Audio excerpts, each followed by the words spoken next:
이번 시간은 2021년 9급 행정법 기출이론 강의를 진행하도록 하겠습니다.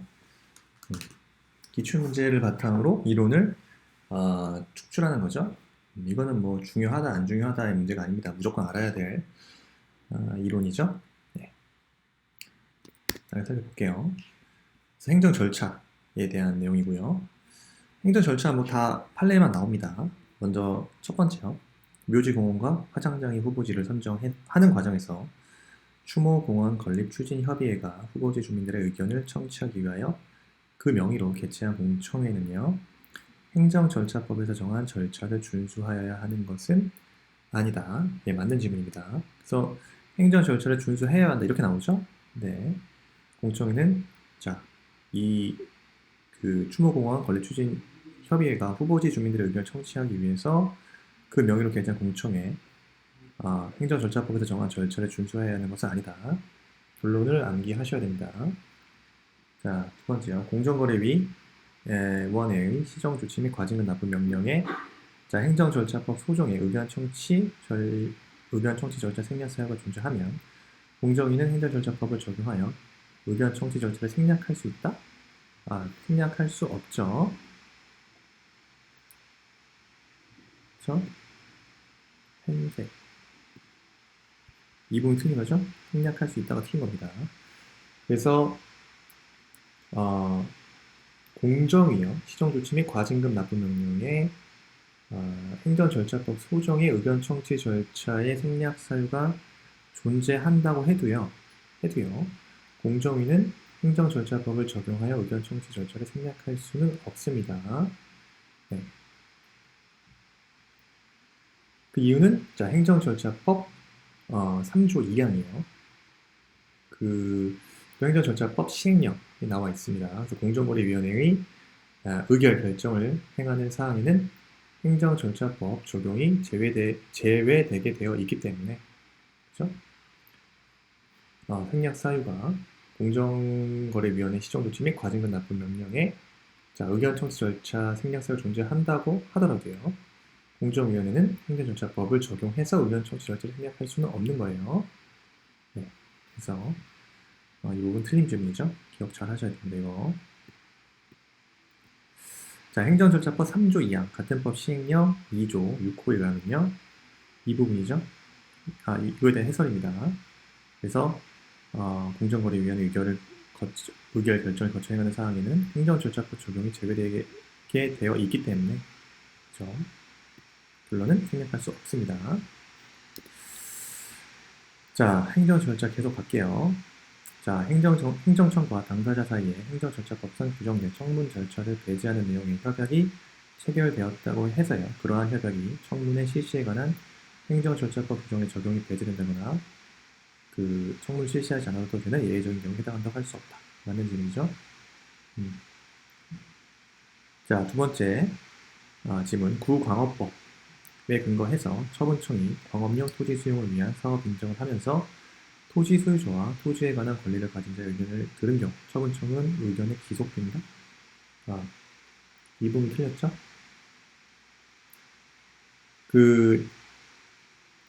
이러한 뭡니까? 의견을 들어야 한다. 그러니까 토지에 관한 권리를 가진 자의 의견을 들어야 한다는 것은요.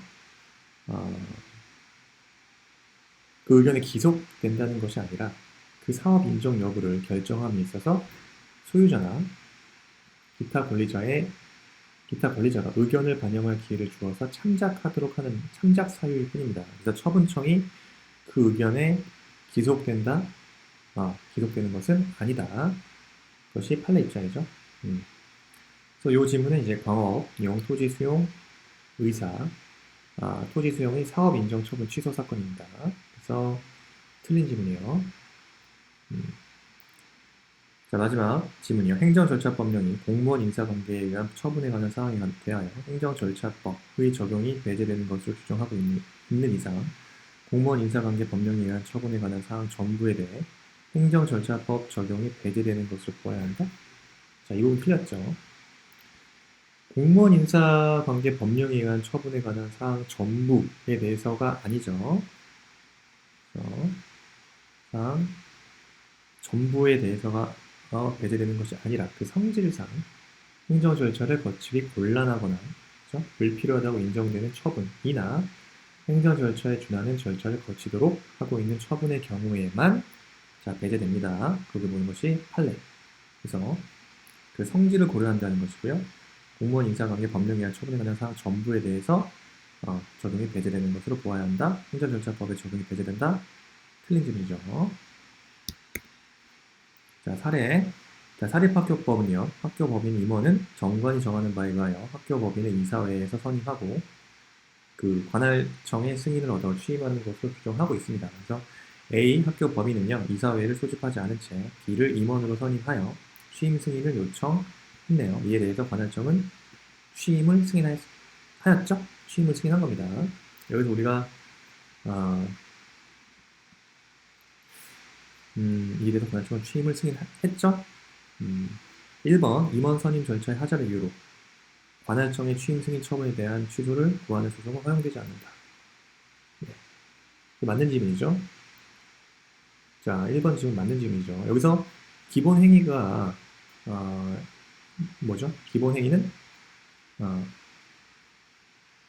학교 법인의 임원 선임 행위를 들 수 있겠죠.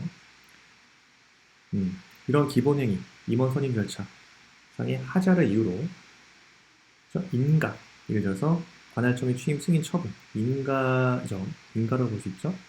관할청의 취임 승인 처분을 그 인가에 대해서 다툴 수는 없습니다. 그래서 학교 법인의 임원 그 선임 절차상의 하자를 이유로 관할청의 취임 승인 처분에 대한 취소를 구하는 소송 허용되지 않죠. 네.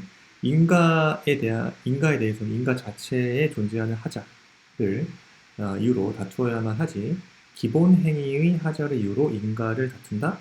허용되지 않습니다. 따라서 기본 행위, 하자를 이유로 해서는 기본 행위를 다투어야 하는 것이 판례 입장이에요. 그래서 이런 게 중요한 사항이죠. 이런 거 되게 중요합니다. 그래서 기본 행위와 그다음 인가, 가령 관할청의 취임 승인과 같은 인가에 대해서 구분을 하고 기본 행위 하자를 이유로 인가를 다투는 것이 허용되지 않는다는 거죠. 그래서 1번 맞는 질문이에요. 2번 관할청의 취임 승인으로 선임 절차상의 하자는 치유되고 B는 임원으로서의 지위를 취득한다? 자, 아닙니다. 마찬가지 논리예요. 2번도 인가가 기본 행위의 하자를 치유해 주는 것이 아닙니다. 따라서 기본 행위, 즉 학교 법인의 임원 선임 행위의 하자가 있는 경우 자, 인가가 있어도요. 관할청의 취임 승인이 있어도 기본 행위 하자가 치유되는 것은 아닙니다. 그래서 틀린 질문이고요. 3번 관할청의 임원 취임 승인의 B에 대해서 학교법인 임원으로서 포괄적 지위를 설정해 주는 것이 특허에 해당한다? 자, 임원 취임 승인은 특허가 아니라 인가죠? 특허가 아닙니다. 인가적 성질. 자, 부관. 허가에 붙은 기한이 그 허가된 사업의 성질상 부당하게 짧은 경우 그 기한은요. 허가 조건의 존속기간이 아니라 허가 자체의 존속기간으로 보아야 한다. 자, 이 부분 틀렸죠? 허가 자체 존속기간이 아니죠. 허가 조건의 존속기간을 봅니다. 허가 조건. 더 헷갈리시면 안 돼요. 그래서 허가 자체의 존속기간으로 보지 않습니다. 자, 다음 질문이요. 재량행위에는 법령상의 제한에 근거한 것이 아니라 하더라도 공익상 필요에 의하여 부관을 붙일 수 있다. 네, 맞습니다. 그래서 재량행위에 있어서 그 법령상의 근거가 없다고 하더라도 부관을 붙일 수 있습니다. 그때 그 부관의 내용을 적법하고 이행 가능해야 하죠. 그리고 비례의 원칙 및 평등의 원칙에 적합하고 행정처분의 본질적 효력을 해하지 아니하는 한도의 것이어야만 합니다. 그래서 공익상 필요에 의하여 부관을 붙일 수 있다? 맞는 질문이에요. 자, 국가배상이요. 배상심의의 결정은요. 대외적 법적 구속력을 가심으로 배상 신청인과 상대방은 결정이 항상 구속된다? 틀렸죠. 신청인이 배상심의의 결정에 불이하거나 지방자치단체가 배상금을 지급한 경우에 신청인은요, 국가배상소송을 제기할 수 있습니다. 따라서 배상심의회의 결정에 신청인과 상대방은 구속되지 않죠? 네, 그렇지 않습니다. 잘 기억하셔야 돼요. 이렇게 나오면 틀린 질문이에요. 틀린 질문. 자, 다음 국가배상 법령 위반이요. 인권 존중, 권력 남용 금지, 신의성실, 공소양속 등, 그죠?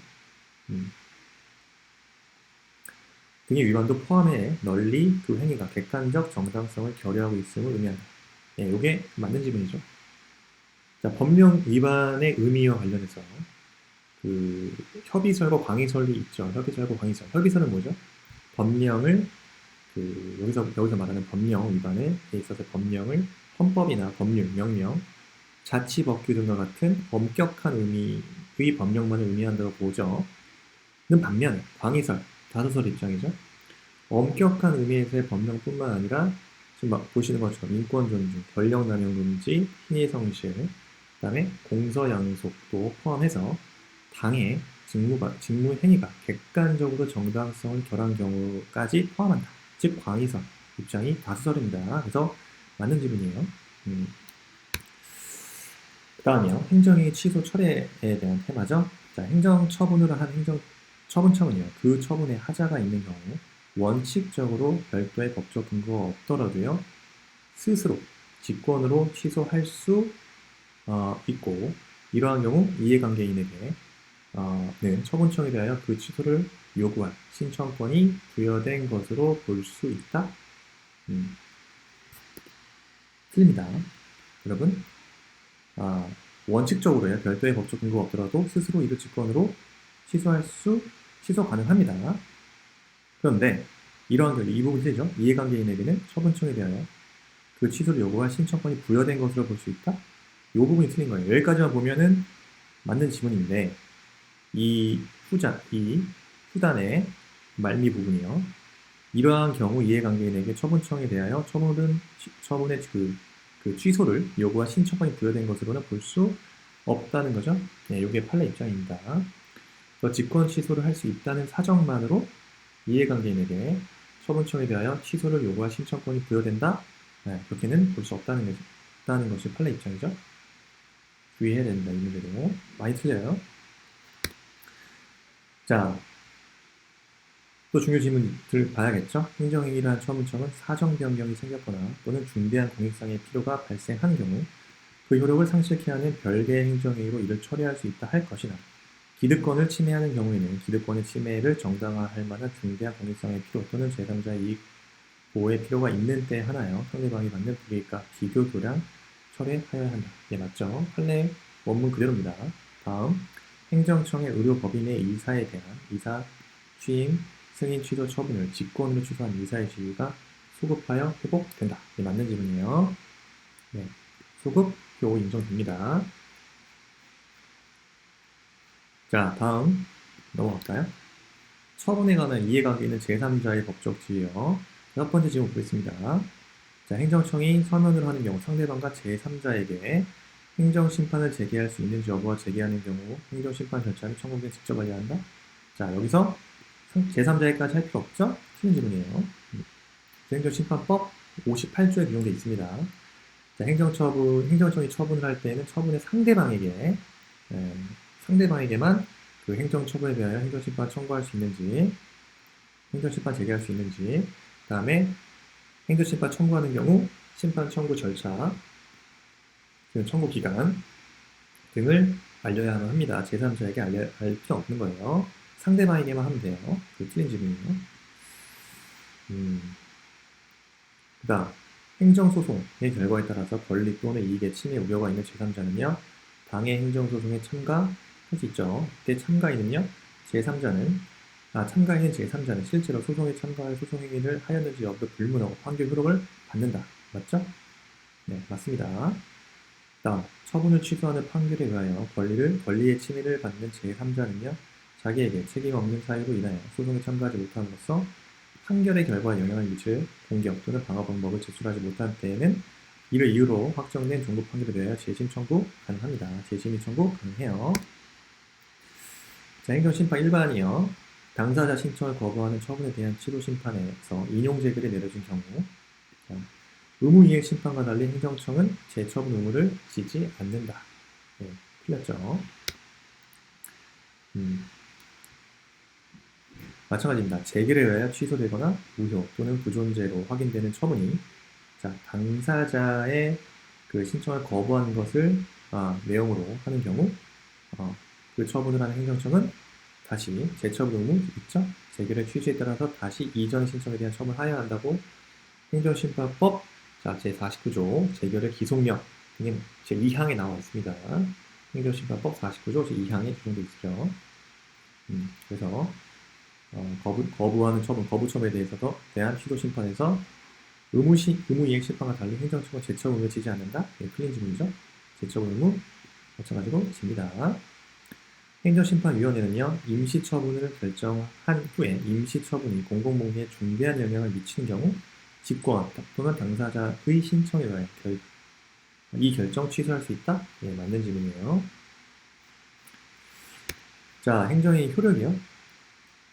영업허가 처분, 영업허가 취소 처분이 청문 절차를 거치지 않았다 해서 행정심판에서 취소되었더라도 그 취소 처분 이후 취소 재결 시까지 영업했던 행위는 무허가 영업에 해당한다. 무허가 영업에 해당합니까? 네, 틀렸죠. 판례죠. 영업의 금지를 명한 영업허가 취소 처분 자체가 나중에 행정쟁송 절차에 의하여 취소되었다면요. 그 영업허가 취소 처분은 처분 시에 소급하여 효력을 잃게 되고요. 그래서 쭉 보시죠. 영업허가 취소 처분의 복종 의무가 원래부터 없었으니 확정되었다고 봄이 타당하죠. 영업허가 취소 처분이 장래에 향해서만 효력을 잃게 된다고 볼 것은 아니므로 소급효가 인정되기 때문에 그 영업허가 취소 처분 이후의 영업행위를 무허가 영업이라고는 볼 수 없다는 것이 판례 입장이죠. 네, 좋습니다. 행정벌 볼게요. 종업원 등이 범죄에 대해서 법인에게 어떠한 잘못이 있는지를 전혀 묻지 않았고요. 곧바로 그 종업원 등을 고용한 법인에게도 종업원 등에 대한 처벌 조항에 규정된 벌금형을 과하도록 규정했다. 책임부에 관하죠. 네, 그래서 맞는 질문. 자, 행정벌과 이행강제금은 장래 의무 이행을 강제하기 위한 제재로서 직접적으로 행정자격의 실효성을 확보하기 위한 수단이라는 점에서 동일하다. 네, 틀렸죠? 자, 행정벌과 이행강제금이요. 개념 정리하셔야겠죠? 행정벌은요, 뭡니까? 과거의 의무 불이행에 대한 제재라는 점이죠. 그 다음, 이행강제금은요, 그죠? 장래의 의무 이행을 강제하기 위한 제재가 이행강제금입니다. 그래서 행정벌은 과거 의무 불이행에 대한 제재라는 점에서 이행강제금과 차이가 있는 거예요. 다른 거예요. 그 외에 행정벌은 또 뭐죠? 이행강제금은 행정벌은 직접적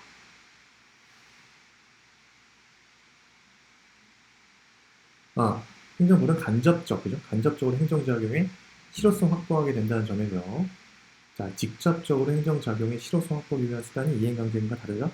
예, 그래서 행정벌과 이행강제금은 그 차이를 잘 알아두셔야 됩니다. 그리고 질서 위반 행위 규제법상 개인의 대리인이 업무에 관하여 그 개인에게 부과된 법률상 의무를 위반할 때 행위자인 대리인에게 과태료를 부과한다? 대리인이 아니죠. 대리인이 아닙니다. 이때는 법인이나 그 개인에게 과태료를 부과하는 거죠. 그 행위자인 대리인에게 과태료를 부과하는 것이 아니라 그 대리인이 아닌 개인 혹은 법인에게 과태료를 부과를 합니다. 그래서 이건 틀린 질문이고요. 자, 공법과 사법 관계요. 자, 입찰보증금은 국고기소조치는 국가가 사법상의 재산권의 주체로서 행위하는 것이지 공권력으로 행사하는 것이거나 공권력 작용과 일체성을 가진 것이 아니라 할 것이다. 네, 맞는 질문이죠? 네, 맞는 질문입니다. 그래서 입찰보증금의 국고기소조치는요, 국가가 사법상의 재산권의 주체로서 행위하는 것이죠. 공권력을 행사하는 것이거나 공권력 작용과 일체성을 가진 것이 아니다 라고 할 것이므로 이에 대한 문제는 당사자 소송이 아니라 민사소송, 행정소송이 아닌 민사소송 대상이 될 수밖에 없다. 요건 이거 맨날 나오는 질문입니다. 자, 행정절차법은 공법관계는 물론 사법관계에 대해서도 적용된다. 틀렸습니다. 그래서 이것도 은근히 헷갈리시죠? 사법관계에 대해서 적용된다? 행정절차법 3조예요. 1항에서 행정절차법이 적용 대상은 처분, 신고, 자, 행정성 입법 예고, 그다음 또 뭐죠? 행정 예고 및 행정 지도의 절차에 관하여 다른 법률의 특별한 규정이 있는 경우를 제외하고는 이 법에 정하는 바에 따른 대로 규정하고 있습니다. 따라서 공법관계에 적용되는 것이지 당연히 사법관계에 적용되는 것은 아니에요. 적용된다? 틀렸죠? 자, 공법관계는 행정소송 중 항거소송의 대상이 되며 사인 간의 법적 분쟁에 관한 사법관계는 행정소송 중 당사자 소송의 대상이 된다? 네, 틀린 질문입니다. 자, 그 사인 간의 법적 분쟁에 관한 사법관계는 당사자 소송의 대상이 되는 것이 아니죠. 민사소송 대상이 됩니다. 민사소송. 자, 됐죠? 네. 이번 시간 여기까지 하고요. 행정법 더 많은 기출문제는 여러분들 쇼터디닷컴에서 보실 수 있습니다. 쇼터디닷컴에서 더 다양한 문제 풀이 해보시고요. 시험이 이제 4개월도 안 남았죠. 4월 17일 날 보죠. 9급 국가직 시험 잘 준비하시고 쇼터디 플랫폼을 통해서 여러분 기출문제, 유사 직역 기출문제 20문제 혹은 40문제씩 매일 과목별로 풀어나가세요. 그 수밖에 없습니다. 계속 실전 연습 하셔야 됩니다. 자, 강의 마치겠습니다. 수고하셨습니다.